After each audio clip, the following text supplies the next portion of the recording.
Bonjour à tous et à toutes, bienvenue sur Free Matin, championnat national de handball senior, édition 2018. La phase finale réunit 8 équipes hommes et 7 dames depuis hier au Palais des Sports du stade de l'Amitié pour le compte de la première journée.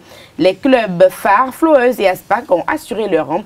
Nous dira le reporter sportif dans un instant. La une des journaux sera présentée par Kader Achirou. Bonjour. Bonjour à vous, Nadège Diwan. Bonjour à vous, chers amis internautes. À la une des parutions ce matin pour retenir essentiellement la 7e édition du tournoi de football La Fraternité. Nous avons également la poursuite contre les anciens ministres du président Thomas Boniaï. Le dossier qui est reporté à la 4e session extraordinaire. Nous avons les nominations des chefs d'établissement pour la rentrée scolaire 2018-2019. Et nous avons la réflexion sur le développement du Bénin par l'ambassadeur Edon. Le bulletin matinal d'information sera signé Carles Kitome. Bonjour. Bonjour Nadège. Les effets des inondations à Cotonou et le bicentenaire du roi Kézo sont au menu de ce bulletin. Après la guerre entre Sébastien Germain Adjavon et le président Talon, nous assistons à une autre forme de guerre entre l'ex-ministre des Finances Komi Koutié et le camp du président Talon. Et sur la toile, les commentaires vont montrer. Nous ferons donc le débat à quand le développement du pays, outre ces guerres interstiles. Nous ferons donc le débat dans un instant. L'horoscope du jour et quelques autres actualités pour meubler cette émission. Bienvenue, bonjour. Voici pour vous la une des journaux. Bonjour à nouveau, chers amis internautes. Nous démarrons par l'opinion aujourd'hui qui titre en manchette ce matin pour l'électrification et la réalisation d'infrastructures socio-communautaires pour système solaire photovoltaïque. L'Alliance solaire internationale octroie 13 milliards de francs CFA au Bénin, les premiers effets de l'adhésion du Bénin à l'ASI. Nous passons au quotidien l'événement précis. Nomination des chefs d'établissement pour la rentrée scolaire 2018-2019. Le Canard vous propose aux pages 4, 5, 6 et 7 de sa parution du jour les noms des nouveaux directeurs généraux des collèges d'enseignement généraux du Bénin. Nous restons avec l'événement précis, rentrée scolaire du bloc de la dynamique unitaire à Parakou. La mouvance présidentielle descend sur le terrain.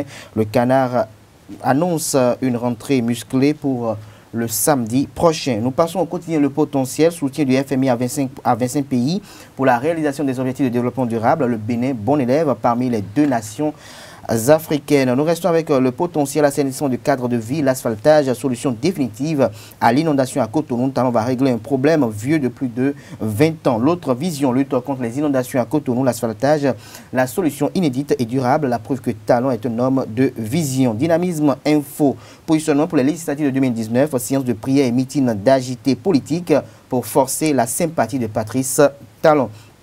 L'actualité, hommage et bénédiction au chef de l'État. Marcelin Laroux mobilise tout bonté derrière Talon, une initiative conjointe avec le FUD. La dépêche à propos de l'inexistence ou du statut dit illégal de l'opposition. Mercredi rouge, quand le député Aladatin falsifie l'histoire. Nous passons au quotidien Gongoneur. Curieux appel à la résistance contre Talon depuis les États-Unis. Et si Komi Koutié revenait diriger la résistance lui-même au pays, s'interroge le Canard. Nous passons au quotidien Le Matin en récompense aux efforts du gouvernement en faveur des populations. Le FMI appuie le Bénin pour l'atteinte des objectifs de développement durable. Et puis démarrage de l'exécution du projet d'asphaltage, la solution définitive aux inondations à Cotonou. Des précisions à la page 4 de l'apparition du jour de Le Matin. L'Afrique en marche, réforme sur mesure de la rupture. Les réunions secrètes se multiplient contre la Sénat. Emmanuel Tiando, bientôt éjecté, s'inquiète le Canard. Bénin intelligent pour ses avancées dans le développement de l'électrification. Le Bénin décroche un financement de la SI. Les bons conseils de la SBE pour une efficacité énergétique. Nous restons avec Bénin intelligent. Malanville, démarrage des travaux de construction du nouveau pont Alassane Seydo. Les transporteurs se concertent. Matin libre à présent, politique nationale. Kassa, Koutié, la guéguerre sous Boniaï se poursuit. Des précisions à la page 2 à travers une analyse du Canard, du confrère Matin libre. Nous restons avec Matin libre. 67e réunion de la commission balnéaire internationale. Le Bénin vote contre la promotion du tourisme balnéaire. Nous passons au quotidien Le Soleil Bénin Info. Appui aux efforts pour la mise en œuvre des objectifs de développement durable. Le Bénin jugé crédible par le FMI. La preuve de la pertinence des réformes du régime de la rupture. Asphaltage, la thérapie de choc contre les inondations à Cotonou, estime Le Soleil Bénin Info en deuxième titre à la une ce matin, qu'on pouvait d'ailleurs l'apercevoir, chers amis internautes. Le Béninois libéré lutte contre le mal des inondations à Cotonou. Les assurances du régime Talon. À voir à la une en manchette précisément les photos des acteurs clés pour la concrétisation de ce rêve du programme d'action du gouvernement du président Patrice Talon. Fondation Claudine Talon, la première dame récompense les meilleurs au BEPC et au baccalauréat 2020. 18 des précisions dans les colonnes de la parution du jour du quotidien Le Béninois libéré. Les pharaons, inondations à Cotonou, les faits donnent raison à Talon et puis promotion de l'excellence. La Fondation Claudine Talon prime les meilleurs apprenants admis au BEPC et au baccalauréat. Le confrère de la matinée, voyage du président de la Fédération béninoise du football, Mathurin de Chacus à Zurich. Déjà des retombées, s'exclame le confrère. 2 experts de la FIFA au Bénin. Nous passons au quotidien Libération, deuxième titre à la une, l'asphaltage pour définitivement finir avec les inondations. Le quotidien national d'information, recomposition, j'y arrive, de l'échiquier politique national. La courbe de création des partis monte. Des détails à la page 5 de l'apparition du jour de la Nation. Et puis, avant-projet du budget du Parlement, exercice 2019, plus de 30 milliards de francs CFA de prévision. Nous restons avec la Nation. Résolution du déficit énergétique. Le président Talon recueille les fruits de ses efforts. Le pays émergent, prochaine joute électorale au Bénin, Sébastien Germain à Javon, le leader de l'opposition qui fait peur à Patrice Talon. Et puis, polémique autour du nouveau code électoral, Nouroudine Saket Saleh réclame la position du chef de l'État, Patrice Talon. Fraternité pour finir ce matin. Effondrement du pont de Malanville, contournement par le FASO, l'option des transporteurs. Il y a moins de tracasseries au Bénin. Les importateurs n'iront pas ailleurs, dit Yacoub Adam Kassimou, secrétaire général du SNCB. Et puis, négociation gouvernement-syndicat, première ronde jeudi pour une rentrée scolaire apaisée. Merci à vous, Kader Achirou, pour la présentation de cette une des journaux. Nous passons au bulletin matinal d'information sur Frématin. Chers amis internautes, bonjour et bienvenue à ce bulletin d'information. Les dernières pluies qui s'abattent sur la ville de Cotonou et tout le sud du Bénin créent des désagréments aux populations, surtout celles qui habitent les zones inondables. Au quartier Vossa, par exemple, un quartier situé aux abords de la lagune de Cotonou, les habitants se plaignent des dégâts causés par les inondations annuelles. Les populations installées dans ces zones déclarées inondables et interdites d'habitation sont les premières à crier au désarroi. Elles fustigent l'insuffisance des mesures prises par les décideurs pour juguler ce problème. Ateliers, chambres et rues sont tous remplis d'eau. C'est le quotidien des habitants du quartier Vossa à chaque saison de pluie. Après 2 jours de pluie qui s'est abattue sur la ville de Cotonou, les populations riveraines expriment leur amertume. Chaque année, pratiquement, pendant les vacances ou en été, on enregistre des cas d'inondation dans le quartier. Je suis ici, ça fait depuis 1999 et je n'ai jamais vu un projet venir pour essayer de nous aider par rapport au problème d'inondation. On a connu des cas meurtriers par rapport à l'inondation et bon, les personnes âgées aussi. On a reçu beaucoup de cas de décès par rapport aux grandes inondations même. La responsabilité des autorités cette année par exemple, voilà, il y a de l'eau partout. On n'a personne pour venir intervenir par rapport à ces problèmes.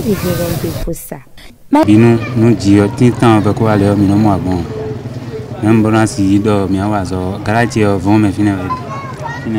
Bon, fide si on connaît bon bon, mais non moi bon. Et ça, mais ça bon bahodo aliodi. Après mon fils si on bon dire bon bio no ko me don. Mais ka ça bahodo et à l'idée de bon si na kondio. Mais ça bahodo si bien que nous disons déjà si on son mot teme bon il y a to ba me bi akon ko le gbe ka te fi bi ni si bon ko le gbe bi. On fait des milliers de sous quand on a des bords, puis pas que qu'on a doit faire bien encore. Nous si on met les signes de pas mais si vous carrément tout pour la soirée là. Moi il y a un autre les meilleurs et na blois il na blois étant si depuis et bien de faire quand même. La mairie n'a pas achevé le chantier ouvert pour nous soulager, clament les riverains. Ça fait c'était en 82. Comment vous savez? Mais chaque année on a bami. Toka bami on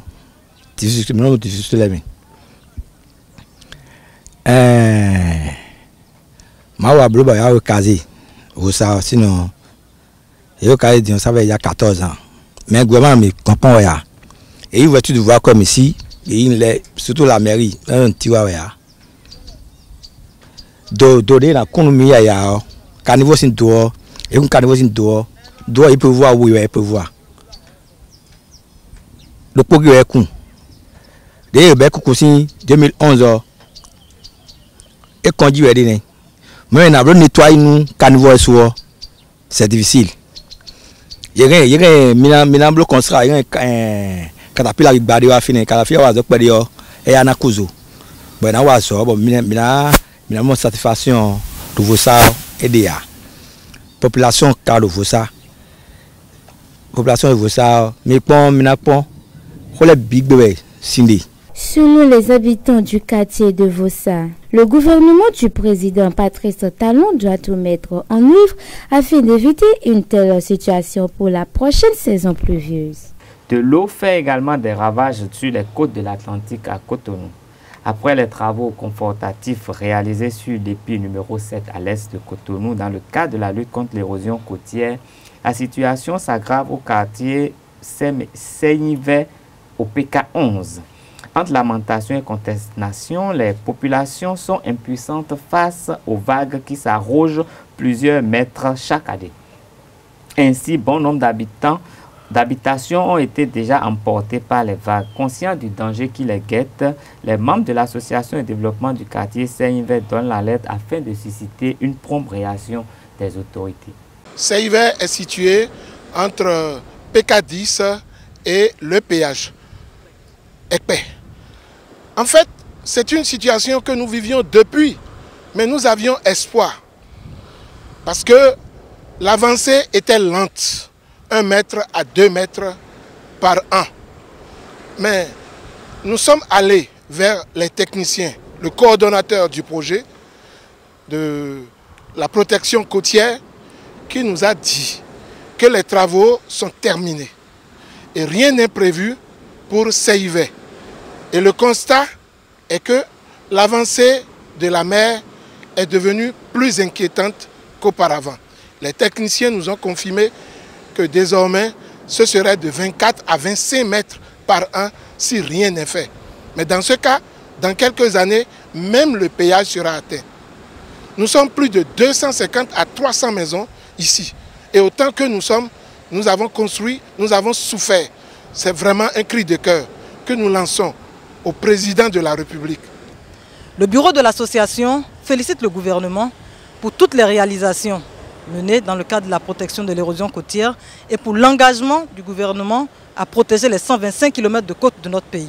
Nous avons constaté les différents travaux successifs qui ont été réalisés depuis Akpakpa Dodome, Quartier Jacques, Finayon, Tokplegbe et PK10 Marina, qui ont préservé et mis définitivement à l'abri de l'érosion côtière nombre de nos concitoyens. Ici, à PK11 Seignivet, nous subissons les conséquences de ces travaux réalisés en amont.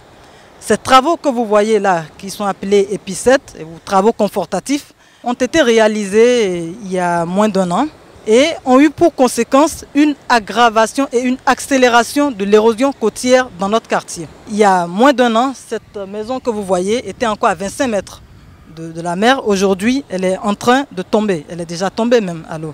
Alors, ces travaux, en quoi ont-ils consisté? Ils ont permis à nos voisins de PK10 de gagner du terrain sur la mer, comme vous pouvez le constater. Et en contrepartie, nous, tout ce qui a été gagné à PK10 a été rogné de notre côté et continue de le faire. Les techniciens dont le bureau s'est rapproché nous ont expliqué que c'est une situation normale qui est connue. Il est connu que lorsqu'on fait des travaux d'épi, ça protège à l'ouest, mais ça ronge à l'est. Nous avons aujourd'hui le malheur d'être situés à l'est de l'épi et nous lançons un appel aux autorités de notre pays, singulièrement le chef de l'État, afin que, tout comme nos autres concitoyens des autres quartiers, nous puissions être préservés. Nous sommes confiants que notre appel sera entendu.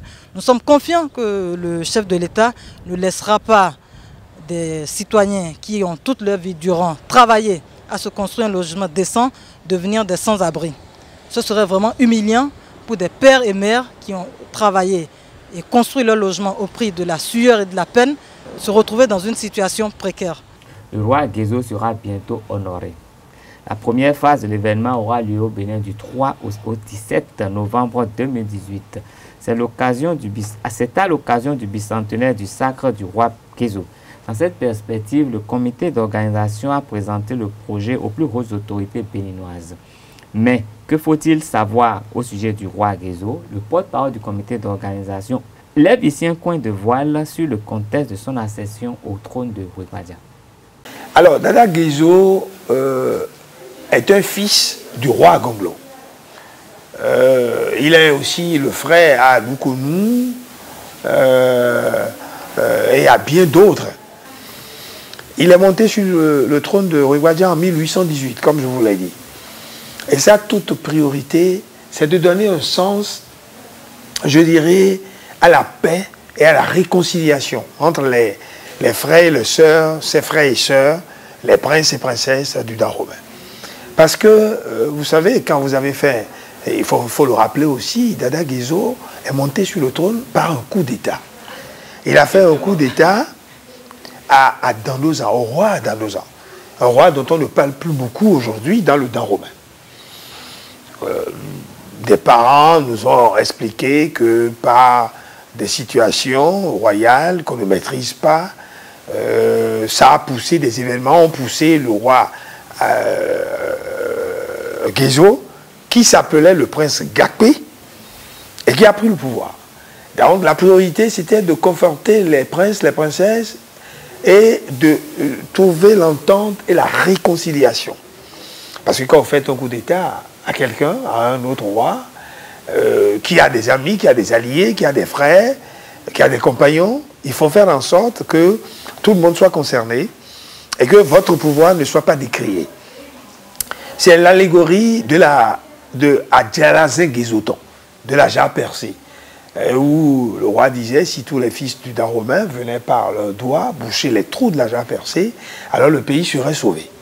En fait, c'est un appel à la réconciliation, à l'entente, à la concorde, à la fraternité, pour que le Dahomey se retrouve et qu'on puisse travailler ensemble pour le faire grandir.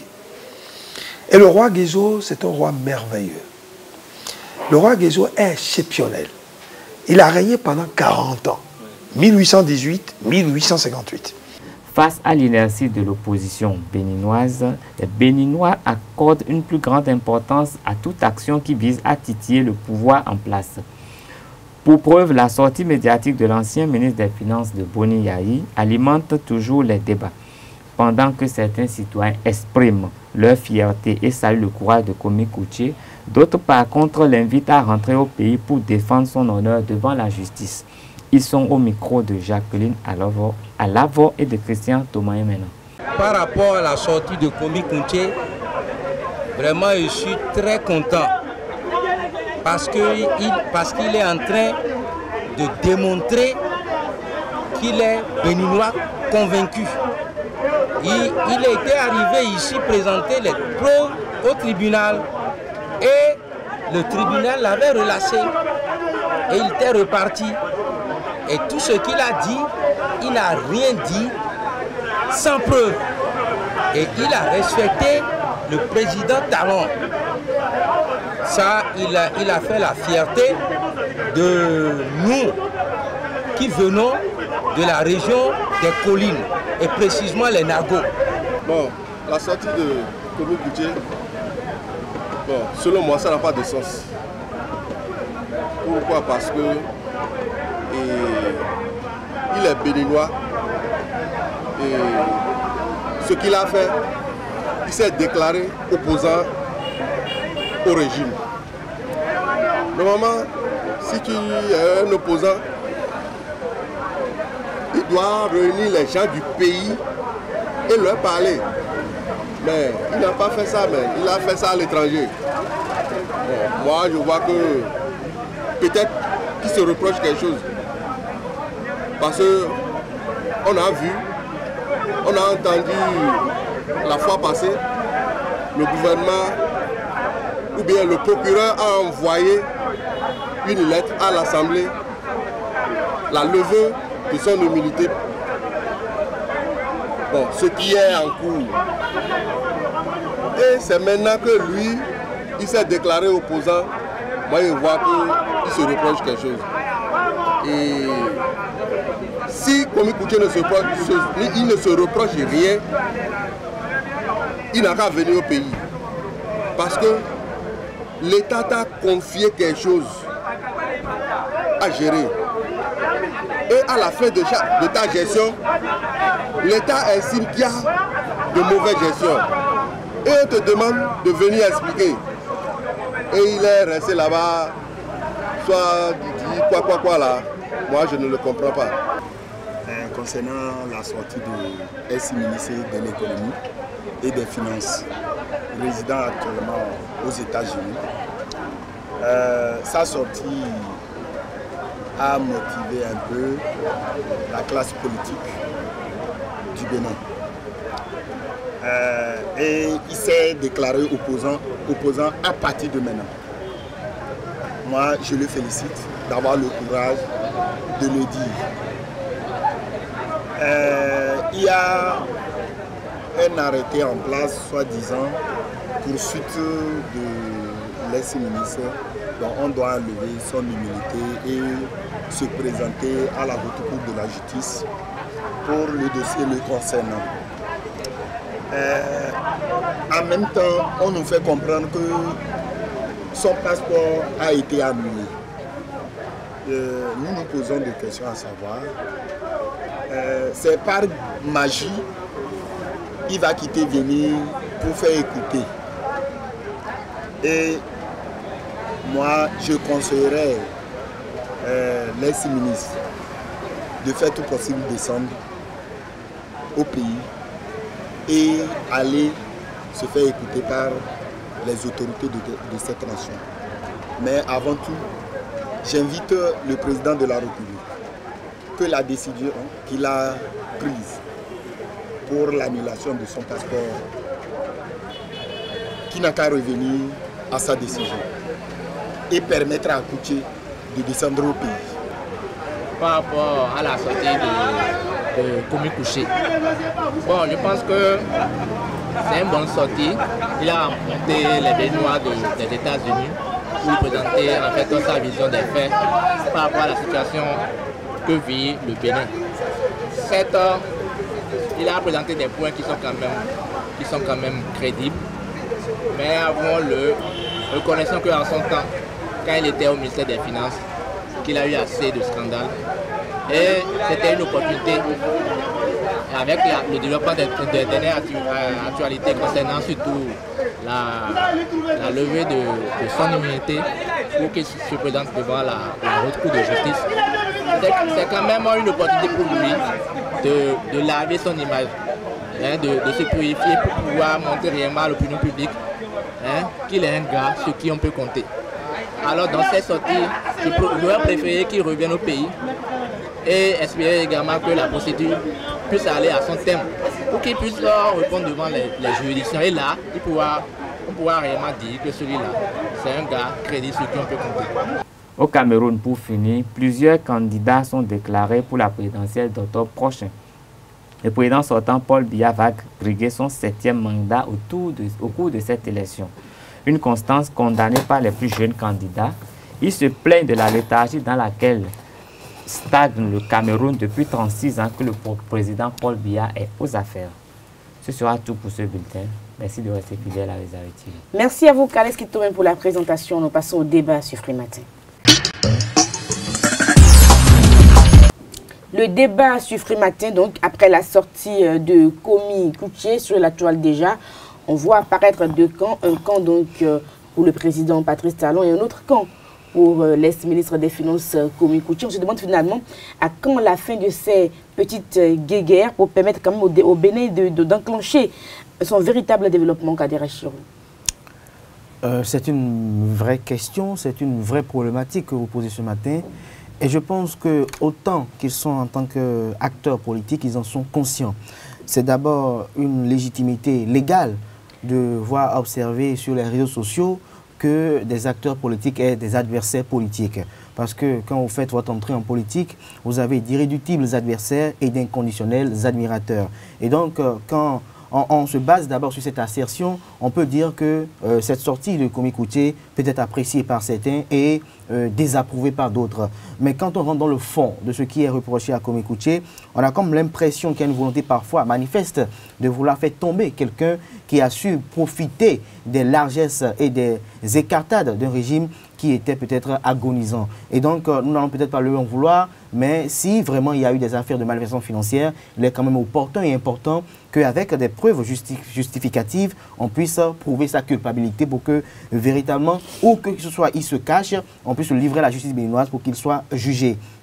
Je pense qu'il faut aujourd'hui qu'on arrête avec les sales manies, les sales besognes, où on a l'habitude de pouvoir faire les procès sur les réseaux sociaux, de pouvoir juger les uns les autres sur les réseaux sociaux, de pouvoir s'attaquer sans peut-être avoir côtoyé peut-être les fonds volés, les fonds dilapidés par ces autorités. J'ai vu ce week-end sur les réseaux sociaux de jeunes acteurs qui se disent politiques, qui s'attaquaient à n'en point finir sur les réseaux sociaux dans les forums WhatsApp parce que l'un était comme soutien de Koutié, l'autre n'était pas. Alors que vous ne pensez pas à votre bonheur à vous. Je me demande à quelle jeunesse nous appartenons aujourd'hui. Est-ce une jeunesse qui est là toujours pour penser à lécher les bottes des autres ou bien une jeunesse qui pense à son autonomie? Je pense que tant que les mentalités ne vont pas changer, il y a un véritable problème. Et comme Koutié l'a dit lors de son allocution, je pense que c'est à la fois un cri d'alerte envers cette jeunesse. Il dit, vous êtes dans les forums, vous voyez toute la journée, il n'y a que des jeunes qui sont dans les forums à écrire. Ils écrivent intempestivement, toute la journée, de 24 heures sur 24. Alors, ça veut dire qu'ils n'ont pas d'emploi, ils n'ont pas de boulot. Mais comme d'autres ne veulent pas faire véritablement de boulot, ce qu'ils ont appris, ils ont laissé et veulent dire qu'ils sont des acteurs politiques, alors que ceux même qui veulent copier, qui sont acteurs politiques, ont quand même des diplômes. Je pense que le problème se pose fondamentalement à ce niveau.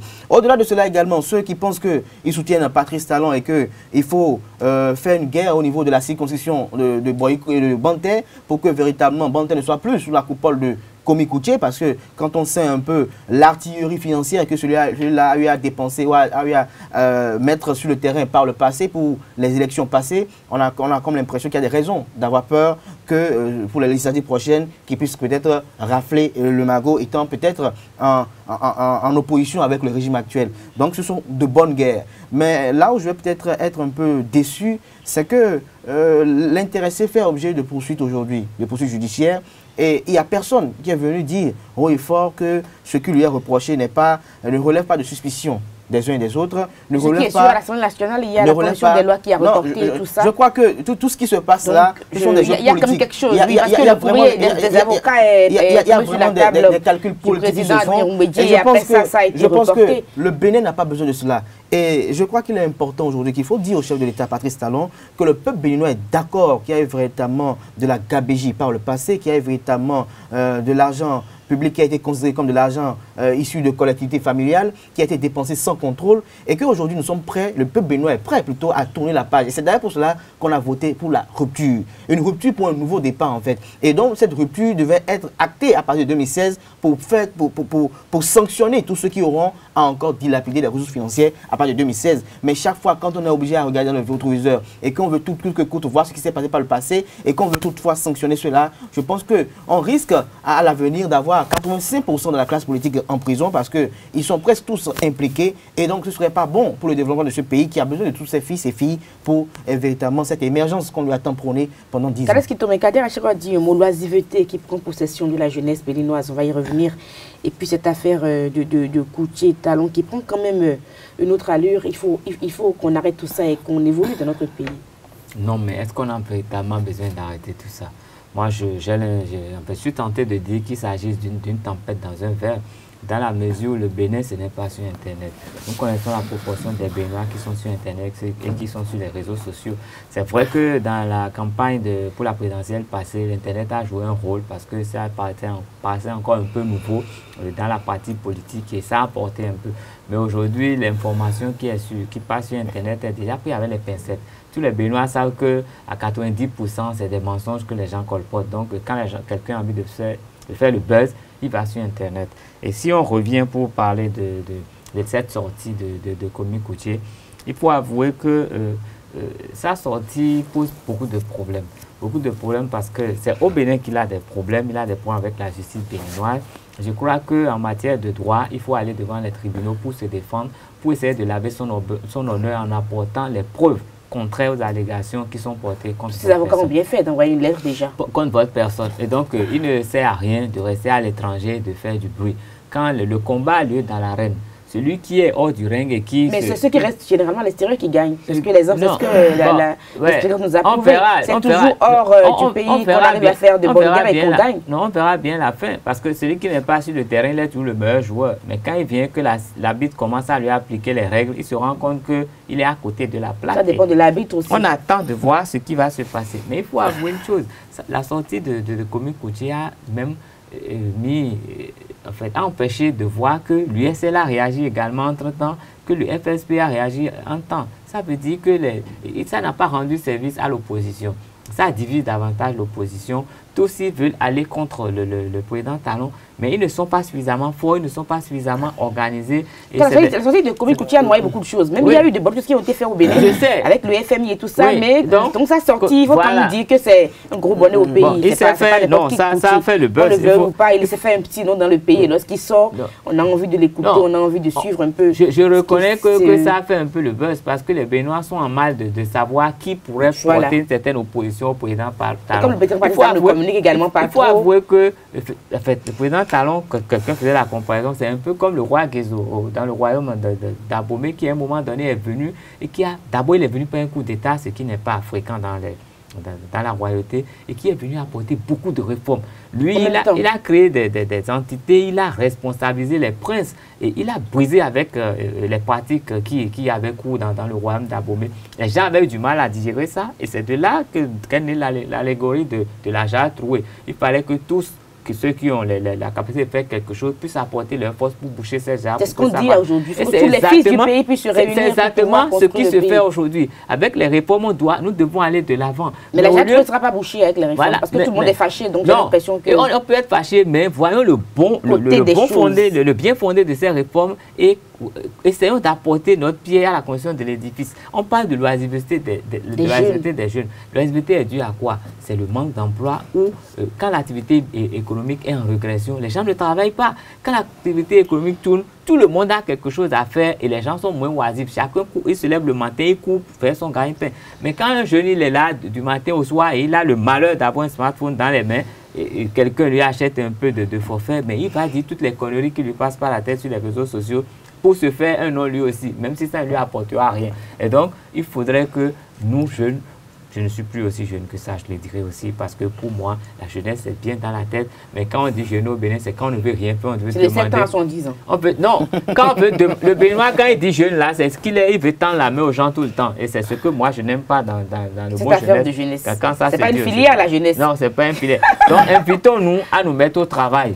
Il y a encore beaucoup de choses, à faire au Bénin sans même s'intéresser à la politique. Beaucoup de choses. Et quand nous travaillons, nous faisons déjà de la politique quand nous travaillons vraiment bien. Mais quand nous allons dans les fourras pour dire du n'importe quoi, des choses insensées, ça ne veut rien dire. Et il faut avouer que le combat qui se mène aujourd'hui, Kwame Couché a engagé un combat. Mais il a beaucoup de gens en face de lui. Il est de la commune de Banter. À Banter, vous avez vu la dernière fois, là où il est monté au créneau, il a posé des actes. Et tous ceux qui sont de ces régions ont commencé à s'agiter pour ne pas lui laisser le terrain. Donc c'est un autre jeu. Et il faut rappeler que la commune de Banter fait partie des communes où Lionel Zissou avait fait le meilleur de ses scores au cours de la présidentielle passée. Donc ça reste en quelque sorte un bastion de DFCDE, de Kwame Couché et tout cela. Mais aujourd'hui, il y a d'autres qui veulent bien lui ravir la vedette. Donc le fait qu'il soit sorti a réveillé les autres. Et il arrange un peu les la choses. La commune devient un peu un champ de bataille politique. Je crois que je vais rebondir un peu sur une affirmation de Kales Kitome. Allez-y vite. Kales Kitome a relevé un problème patent, c'est l'inorganisation de l'opposition. On a comme l'impression que les objectifs ne sont pas les mêmes et les idéaux divergent. Nous avons un Kwame Couché qui, dans son assertion, dans sa déclaration, montre déjà ses ambitions pour 2021. Alors que dans le cas FCBE aussi, on aurait appris qu'il y aurait peut-être un candidat qui serait désigné pour 2021, mais qui ne serait pas Kwame Couché. Alors, du côté de Sébastien Germain-Ajavon également, nous avons aussi cette volonté manifeste des uns et des autres de pouvoir revoir encore à la présidentielle 2021 un certain Sébastien Germain-Ajavon. Je ne veux pas parler du PSD, des ARB et autres. Sébastien Germain-Ajavon avait déjà indiqué qu'il sera prêt à se tenir Kwame Couché dans son entretien. Il y a un moment qu'il sera bien prêt à se tenir parce qu'il aime bien Kwame Couché. Mais je pense que l'entourage de Sébastien Germain-Ajavon, qu'il aime tant écouter, ne va véritablement pas favoriser cela qui pourrait jouer en leur défaveur. Donc je crois que tant qu'il n'y a pas une synergie d'action au niveau de l'opposition, nous allons assister à ce à quoi nous assistons aujourd'hui. Et comme Carles l'a évoqué tout à l'heure, les Laurous sont en train de sortir pour soutenir le chef de l'État Patrice Talon. C'est vrai qu'il y en a dans ce pays qui n'ont pas véritablement de couleur de veste, et il y en a dans ce pays qui n'ont véritablement pas de dignité, parce que quand on regarde dans un passé récent, ce que les uns et les autres ont eu à raconter sur la personne de Patrice Talon, à l'époque opérateur économique, et que du jour au lendemain, parce que c'est lui qui a le pouvoir aujourd'hui, on pense qu'il faut le soutenir de manière indéfectible et qu'on organise des messes, des prières. Je pense qu'on ne peut pas se tromper à plusieurs reprises. On ne peut pas se tromper à telle enseigne qu'on arrive à traiter un homme dont... C'est là où parfois je rejoins parfois cette assertion célèbre du professeur Adebayo François Abiola qui dit « On n'insulte pas demain en politique ». Et je pense que ces acteurs qui pensaient être des politiques ont occulté ce fait. Et aujourd'hui se voir à travers par les faits et ils sont obligés de ramasser leurs vomissures. Et pour finir par le cas Komi Koutié, je pense que il ne faut pas dramatiser les choses. Komi Koutié, c'est un jeune qui a des ambitions politiques. Il a voulu être président de l'Assemblée nationale, ça n'a pas marché. Maintenant, il pense être président de la République. Alors, nous pouvons que lui souhaiter bon vent et bonne chance et qu'il ait une bonne stratégie pour le faire. Et d'ailleurs, à l'écouter, on sent que le monsieur est constamment en phase avec ce qui se passe dans le pays. Il est constamment au courant de ce qui se passe et il y tient vraiment, il veut vraiment y arriver. Merci de l'autre côté aussi, nous avons allez-y. un Patrice Talon qui a des soutiens, qui veulent vraiment que après nous, ce sera nous, comme la chanteuse de Régime des Feux, et que, non, après nous, ce sera nous, pas forcément Patrice Talon, mais des filles de Patrice Talon qui viennent au pouvoir. Et donc, ce seraient des guerres auxquelles on va assister 2018, 2019, 2020 et même 2021. Et le développement est mis en bien analyse. Non, mais moi, quand j'analyse bien les faits, je crois que Patrice Talon nous fera un petit Poutine. Dans la mesure, moi, je le vois, même si par terre, il aurait tellement de force qu'il va revenir pour gérer ce pays. Et je crois qu'avec les dispositions qui sont en train d'être mises en place, le fait qu'un ancien président puisse être un nouveau candidat, en fait, je n'en dirai pas plus. Merci à vous, Kaleski Tomé Kader Achirou. C'était le débat sur Free Matin. Nous passons au sport et à l'horoscope du jour. L'horoscope du jour avec vous, Ruth Odedji. Bonjour. Bonjour, Nadège. Bienvenue sur Free Matin. Vous avez passé un bon week-end, on ne vous a pas vu hier? On ne s'est pas vu hier. On ne s'est pas vu hier. Vous reprenez donc l'horoscope du jour aujourd'hui? Aujourd'hui, oui. D'accord. Et puis, Larios Adiaboueno, bonjour. Bonjour, Nadège. Rédaction sportive de Zawi TV. Nous parlons du championnat national de handball senior, édition 2018. La phase finale réunit 8 équipes hommes et 7 équipes dames depuis hier au stade de l'Amitié de Cotonou. Et pour le compte de la première journée, Flowers et Aspac ont plutôt assuré leur rang.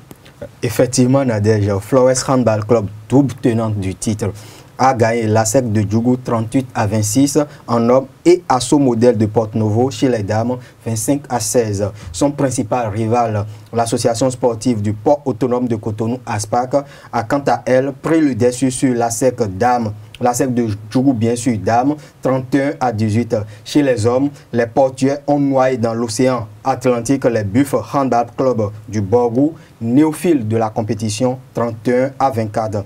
Suivant les impressions de Chabi Barasounon, entraîneur des Buffs Handball Club de Borgou, et de Jean-Luc Assogba, manager général de l'association sportive du port autonome de Cotonou, à la fin de la rencontre.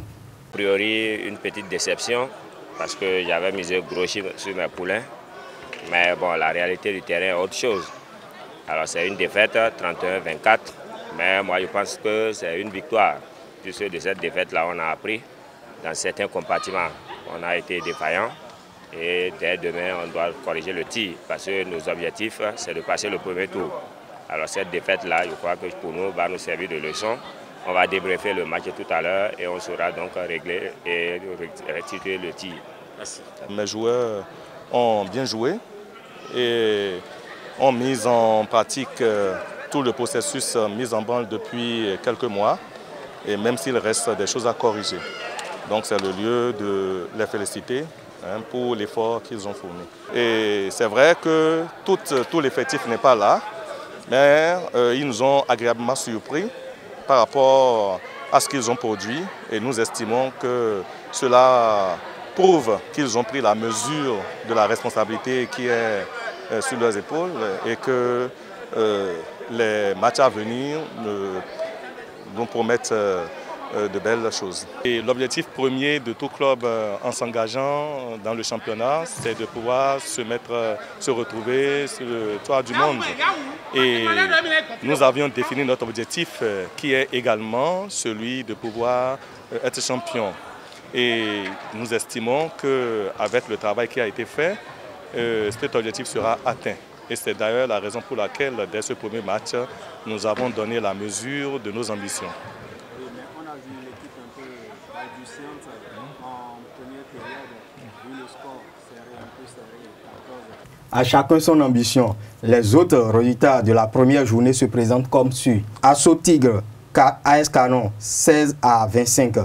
Entente des forces armées béninoises, Flambeau d'Abomey, 18-12 chez les dames.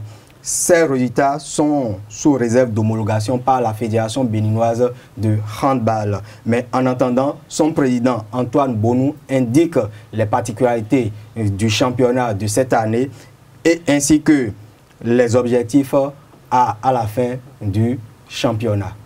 Bon, ce qui change d'abord, c'est de voir au niveau du gouvernement, le ministère a mis les moyens à notre disposition à temps. Il faut le reconnaître. Même si on dit que ça ne suffit pas, on nous a quand même mis les moyens à temps et on a tenu compte de ce qu'on nous a donné pour commencer à temps. Ça fait partie du premier changement. Autre changement, vous auriez constaté qu'il y a de nouvelles équipes.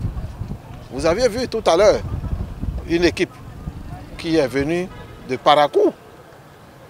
Il y a l'équipe en termes des militaires, des forces armées béninoises. En dehors de ça, il y a une autre équipe de Abomey, Abo Sport.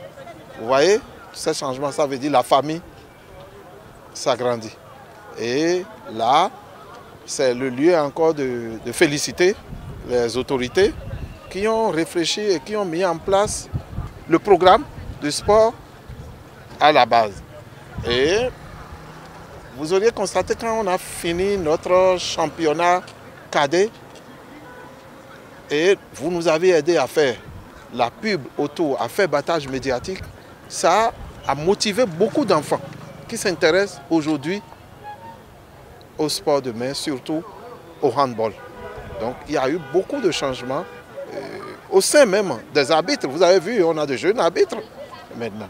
Donc il y a beaucoup de changements. Je ne peux que citer ceux-là pour le moment. Le niveau des seniors, pour le moment, je ne peux pas vous donner une idée. Nous venons de commencer. Il faut au moins faire le championnat à 50% pour évaluer. Ou sinon carrément à la fin pour évaluer et vous donner le niveau. Je sais que les seniors que nous avons maintenant, c'est des juniors que nous avions amenés à la Coupe du Monde en Grèce et qui n'ont pas fait pied de figure là-bas. Donc je compte sur eux. On n'est qu'au début, c'est le lancement. D'ici quelques jours, nous pouvons évaluer le niveau et vous donner le niveau technique. Pourquoi on fait le championnat? Si on fait le championnat, c'est pour en tirer des meilleurs joueurs et en faire une équipe nationale digne. Et la suite, c'est d'avoir une équipe digne et de sortir du Bénin. Et pourquoi ne pas aller à la CAN? Et on est en train de se préparer pour ça.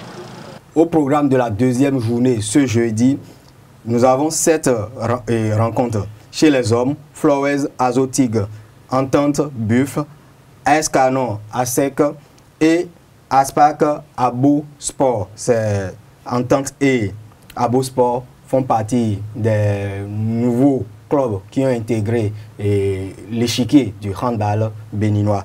Et chez les dames, nous avons Aspac, Flambeau, Flores, Espoir et Entente Dames, ASEC, Dames de Djougou.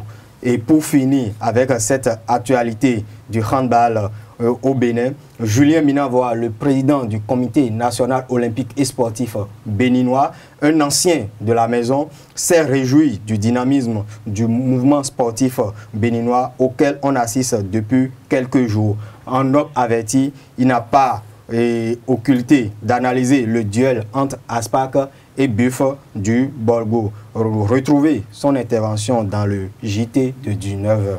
Alors, Larios Adjagbedo, un tout petit peu loin quand même de Aspac, du Flou, de tout ce qui est handball. Nous parlons du tournoi qualificatif UEMOA. Les demi-finales démarrent aujourd'hui, c'est bien ça? Effectivement, Nadège. Et le Bénin a été disqualifié avant même le démarrage de la compétition, mais cette compétition suit son cours. Et nous sommes au stade des demi-finales.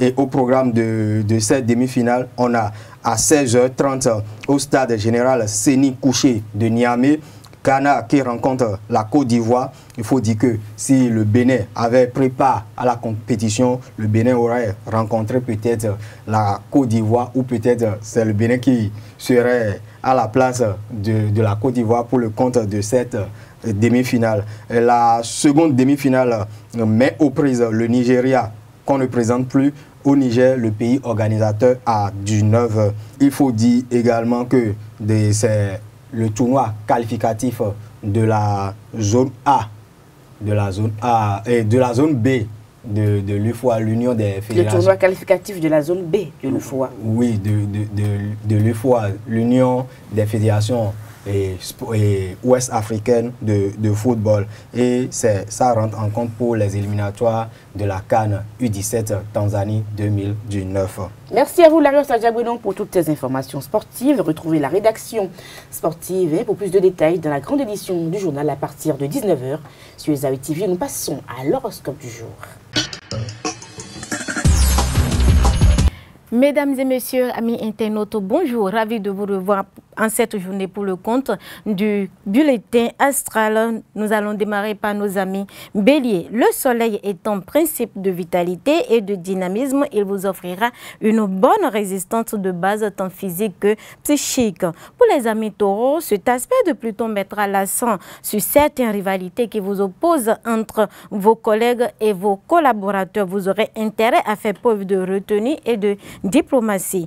Amis Gémeaux, Mercure bonifie votre caractère. Cela vous incitera à avoir des rapports enjoyés, faciles et agréables avec les autres. Pour les amis Cancer, c'est ceux d'entre vous qui ont eu des inquiétudes concernant un ou plusieurs de leurs enfants vont pouvoir se rassurer en constatant que tout rentre dans l'autre aujourd'hui. Pour les amis Lions, il faudra rester vigilant car les possibilités d'expansion seront devant vous. Ne les laissez pas passer par inattention ou par négligence, chers amis Lions. Chez les Vierges, évitez les jugements tranchants catégorique. Il pourrait provoquer une brouille entre une personne qui est très important pour vous. Pour les amis Balance, dans le domaine professionnel, vous aurez d'excellentes ouvertures devant vous, mais il dépendra de vous de savoir les exploiter et aussi de vous attirer les appuis qui donneront à l'essor et à vos ambitions. Amis Scorpions, ce n'est pas le courage qui vous manquera aujourd'hui, chers amis Scorpions. Vous employerez toutes vos forces vives pour surmonter les obstacles qui freinent vos progrès professionnels tant que personnels. Pour les amis Sagittaires, les astres vous demandent de garder votre calme en cette journée. La situation s'améliorera bientôt, chers amis, et vous bénéficierez d'une plus grande libération d'action en esprit et en physique. Pour les amis Capricornes, évitez les malentendus avec vos proches. Tout laisse croire qu'actuellement votre famille se divise en deux clans. Ne laissez pas les choses s'aggraver, chers amis Capricorne. Amis Verseau, journée favorable à la création d'un foyer, ce serait le moment de rendre votre intérieur plus confortable, plus accueillant et plus joyeux. Vous aurez aussi l'occasion de franchir une heureuse étape et une nouvelle étape sociale de votre vie à la rencontre des personnes importantes. Pour les amis Poissons, quel dynamisme! Mars, influençant votre secteur carrière, vous fera aborder la journée avec une combativité sans égale. Mesdames et messieurs, ravi de vous avoir servi. Passez une agréable journée avec nos programmes sur Esaü TV. Nous nous reverrons demain au même heure sur la même fréquence. À demain. Ainsi sur FM, cette émission que nous avons beaucoup de plaisir à vous présenter. Portez-vous bien, à demain pour notre numéro. Au revoir.